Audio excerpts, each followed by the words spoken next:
बड़ी मुश्किल से उठाया और कार तक पहुंचाया गया। गाड़ी में बैठकर सांस में सांस आई। चोट तो नहीं लगी थी, पर लगता था ठंड के कारण घुटनों का दर्द कुछ बढ़ सा गया है।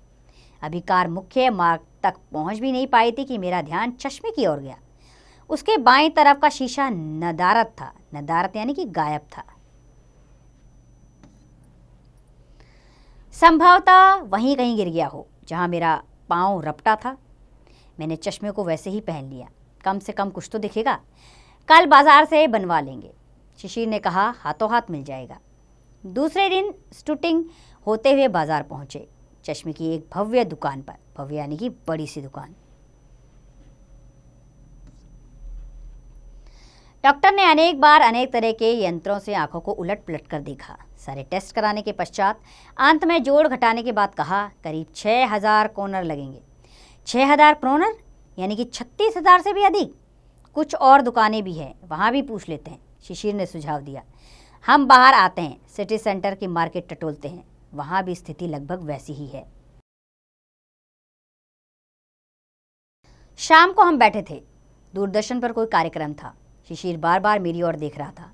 उसे लगा कि शायद मुझे देखने में कठिनाई हो रही है। बाबूजी, कल शाम को बोलर जाएंगे, वहाँ मेरे एक टर्किश दोस्त की दुकान है। पैसे की बात ना सोचिए, यहाँ ऐसे ही चलता है। रुपयों के हिसाब से जोड़ घटाना करेंगे तो सब मुश्किल हो जाएगा। अरे भाई, इतनी सी बात के लिए क्यों परेशान हो रहे हो? कुछ ही दिनों के लिए यहाँ आया हूँ, भारत पहुँचकर बनवा लूँगा। एक चश्मे पर इतनी राशि खर्च करना मुझे समझदारी नहीं लगती। बिना चश्मे के भी मेरा काम आसानी से चल रहा था। पढ़ने लिखने के समय मैं यूँ भी कभी कभी चश्मा उतार लेता हूँ। हाँ, बाहर चलते समय कुछ असुविधा अवश्य होती है कभी, पर ऐसी समस्या नहीं। शाम को मैं अपने कमरे में बैठा था। इतने में धनी आया और चुपचाप सामने वाली कुर्सी पर बैठ गया। तभी मुझे कुछ याद आया। धनु, शाशा बतला रहा था कि तुमने कहा कि मैं दादाजी से भी अच्छी कहानियाँ लिख सकता हूँ। वह इस प्रश्न पर शर्माया नहीं, बल्कि आत्मविश्वास से मेरी ओर देखता है। स्वीकृति में उसने मात्र सिर हिला दिया। यहाँ 6 साल से कम उम्र के बच्चों को तो लिखना पढ़ना भी नहीं सिखाते। अभी तुमने 5 भी पूरे नहीं किए, फिर कैसे लिखते हो? मैं बोलकर कहानी सुना लेता हूँ। किसकी कहानी सुनाते हो? मछली की, चिड़िया की, नदी की, शेर की? क्षणभर का मौन तोड़ते हुए जिज्ञासा से कहता हूँ, अच्छा शेर की कहानी सुना दो। शेर की? इतना कहकर चुप हो जाता है। अच्छा सुनिए, वह आगे कहता है। एक शेर का बच्चा था, बेबी शेर। एक उसकी मम्मी थी, एक उसके पापा थे। तीनों एक बड़े पत्थर पर बैठे धूप सेक रहे थे। चारों ओर बर्फ थी, सामने घना जंगल था। कुछ भेड़ें घास चर रही थी। तभी एक शैतान लोमड़ी आई, भेड़ों को डांटने डराने लगी। भेड़ें डर के मारे इधर उधर भागने लगी। बेबी शेर दूर से सब देख रहा था। उसने वहीं से आवाज़ लगाकर लोमड़ी से कहा, इन बच्चों को तंग मत करो। लोमड़ी ने पलटकर गुस्से से कहा, तुम चुप रहो, तुम कौन होते हो मुझे रोकने वाले? शेर के बच्चों को गुस्सा आ गया। वह दौड़ता हुआ गया, लोमड़ी को एक चपत लगाता हुआ बोला, निकल जाओ यहाँ से, नहीं तो मार मार कर भुट्टा बना दूंगा। बच्चों को तंग करते शर्म नहीं आती? लोमड़ी दुम दबाकर रोती हुई भागी और बेबी शेर फिर अपनी जगह पर लेटकर धूप सेकने लगा। उसकी मम्मी पास ही लेटी यह सब देख रही थी। वह चुपचाप उठी, बच्चे को शाबाशी दी। इनाम में उसे 50 क्रोनर का नोट देते हुए बोली, बहुत अच्छा किया तुमने, यह लो, बाजार से चॉकलेट खरीद कर खा लेना। इतने में शेर के पापा भी उठकर आए।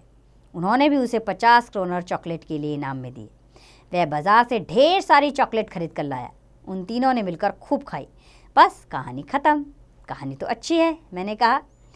सामने वाली आराम कुर्सी पर बैठा शिशिर कुछ काम कर रहा था। शायद उसका ध्यान हमारी बातों में ही था। वह उठा और 50 क्रोनर का एक नोट लाया।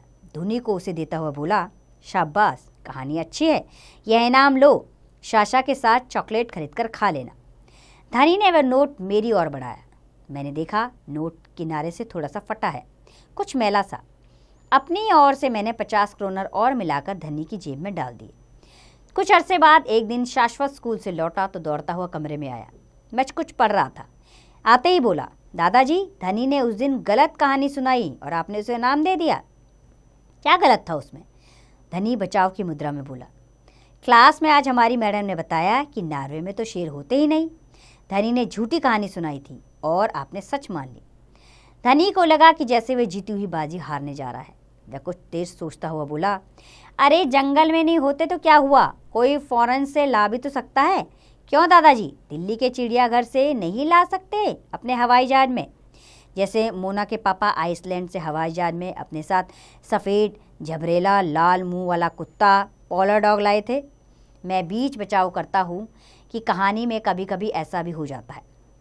तभी एक दिन शासन ने कहा, दादाजी यह धनी आजकल मन लगाकर नहीं पढ़ता, रोज दादी को मम्मी को ढेर सारी कहानियाँ सुनाता है, चिड़िया की, तितली की, मछली की, नदी की, बंदर की, फूल की। कहता है जब बहुत सारी कहानियाँ हो जाएंगी तो इनाम में इतने इतने सारे क्रोनर मिलेंगे। फिर बाजार से दादाजी के लिए चश्मा खरीद कर लाएंगे। वह दोनों हाथ फैलाता है। लगभग 3 सप्ताह बाद दिल्ली लौट आया। 2-3 दिनों में नया चश्मा भी बनवा लिया। अरसे बाद एक दिन अपने चश्मे के हैंड बैग की भीतर वाली जेब में कुछ टटोल रहा था तो एक लिफाफे में चिड़िया, पहाड़, मछली, पेड़, फूल की टेढ़ी मेढ़ी रेखाओं से खींचे हुए बहुत सारे रेखा चित्र दिखे और उनके साथ 50-50 क्रोनर के 2 नोट भी रखे थे, जिसमें से एक का किनारा थोड़ा सा फटा फटा सा था, कुछ मैला था।